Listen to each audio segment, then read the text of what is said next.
I'm Dr. Rick Fitzgibbons, the director of the Institute for Marital Healing outside Philadelphia. I would like to discuss with you the whole role of resolving marital conflicts.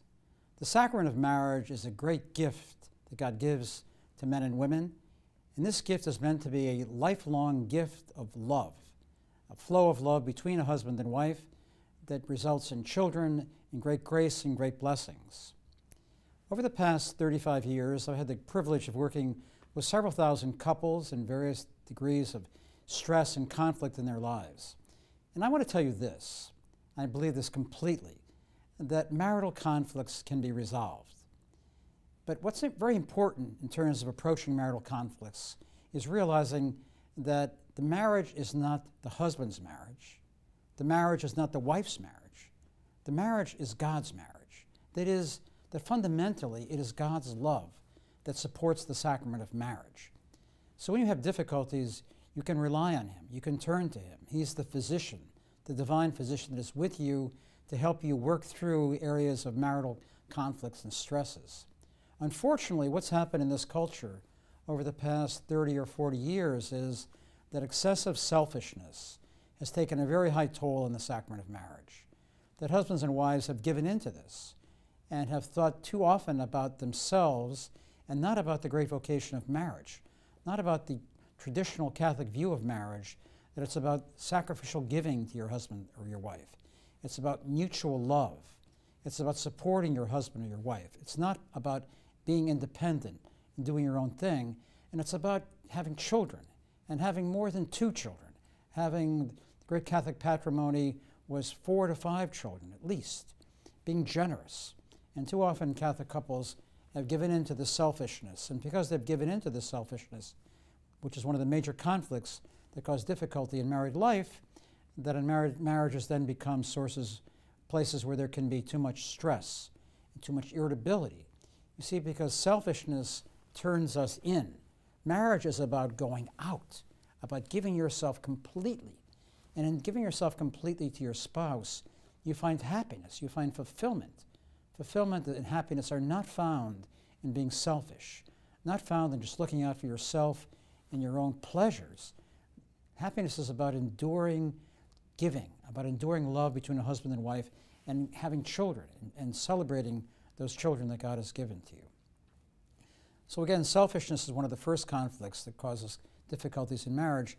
The second one is excessive anger. So in married life, it's important that we master our selfishness. Virtues of generosity can help us do that, self-denial, also graces, the grace in taking this weakness to the sacrament of reconciliation at the Eucharist, asking the Lord, help me to become more like you, help me to become more Christ-like to my spouse. In fact, help me to be another Christ to my husband or my wife, another Christ to my children, because there it is we find fulfillment in getting out of ourselves, fulfillment in giving ourselves totally and completely. The second marital weakness that needs to be addressed to help marriages be stable is anger. Anger is a major enemy of love, as is selfishness. When anger grows in the human heart, love diminishes. Therefore, it's important that we master our anger. And how do you do that? Well, it's really not that complicated. You grow in the virtue of forgiveness. You think regularly when you're angry, oh, I want to be understanding. I want to be patient. I want to be kind to my wife or my husband. Inwardly, you think, I want to be forgiving. And when you do that, if you inwardly keep thinking, I want to forgive, your level of anger will diminish. And what you'll be delighted to discover is that your feelings of trust, your feelings of your love for your wife can grow.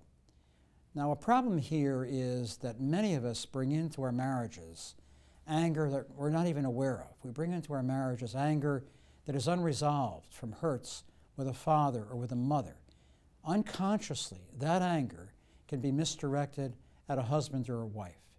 That unresolved sadness and anger from a relationship with a father or a mother or a previous loving relationship can cast a shadow over married life. So it's important at times not only to think about forgiving a spouse for his or her weaknesses or forgiving others, but also to forgive a mother or a father who did not meet one's need for affection, praise, and warmth. In married life, the relationship where most people benefit from forgiving is in their father relationship in their past. However, there are growing numbers of mothers who have given in to the selfishness of the culture, and their forgiveness is also very beneficial and very helpful. The third area of conflict in married life that I'd like to mention to you that can be resolved is the tendency to control. Look, here's the reality. Original sin is such that each of us think we know what's best for those we love. We really don't. God knows what's best. We don't know what's best. But we delude ourselves into thinking we know what's best. Then what can happen is we can act in a controlling way to our wife or to our children. So it's very important that we be strong in our marriages, yes, but not controlling. So what can you do if you're repeating your father's tendency to be controlling or repeating your father's or mother's anger? We can grow in virtues. The most important virtue to grow in, to conquer the tendency to control, is the virtue of respect. So daily you try to think, I want to respect my husband more. I want to respect my wife more. I don't want to be critical. I want the communication with my husband or my wife to be basically positive.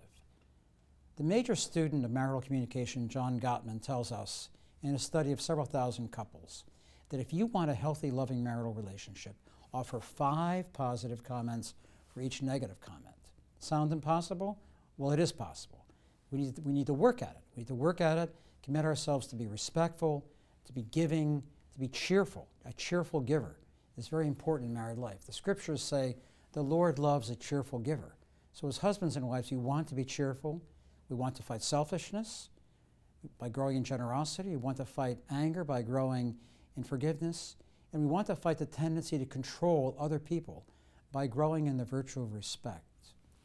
Finally, John Paul II, who is a great spiritual guide in terms of married life, tells us in Love and Responsibility, remain loyal to the goodness in your spouse, and at the same time work on the weaknesses that are on the periphery, the outside of that goodness. If you do, trust grows in marriage, and marital love becomes stronger and richer. Thank you.